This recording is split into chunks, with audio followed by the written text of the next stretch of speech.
One of the things I learned in listening to the podcast that I don't think we studied before is this shape with all the connections helps you unscramble a permutation. So I had you make some cards with 1, 2, 3, 4. So show those. And why don't you make a scrambled up one? Just shuffle them however you want, just totally randomly.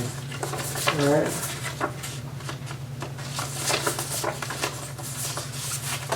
Okay, so. And what order do you have? This one is 2, 1, 4, 3.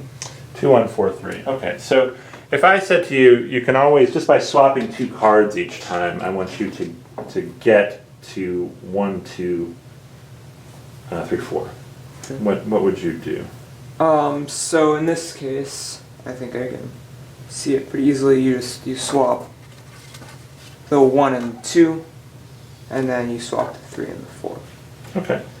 So why don't we try to find where 2, 1, 4, 3 was, because I see 1, 2, 4, 3 is just by coincidence on the top. So where is 2, 1?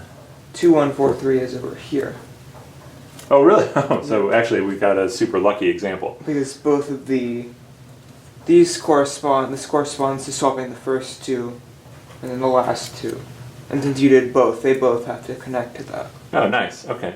So why don't you trace out, like grab a pen or something. You actually don't have to draw, I just want you to be able to point. We started at that vertex. Yeah, that was lucky.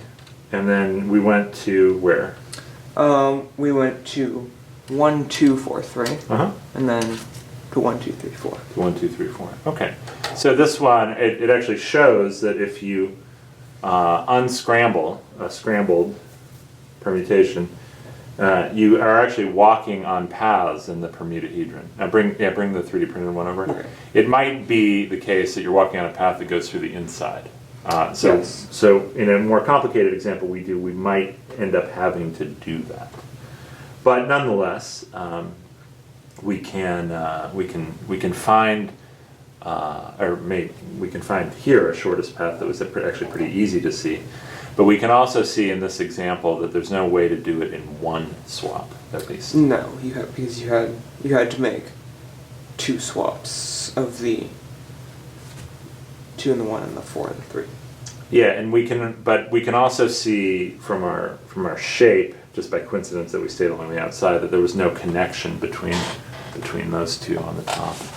Even on the 3D printed one, there's no diagonal here. On the 4 shapes on the outside, there's no diagonal. So you have to go along the outside.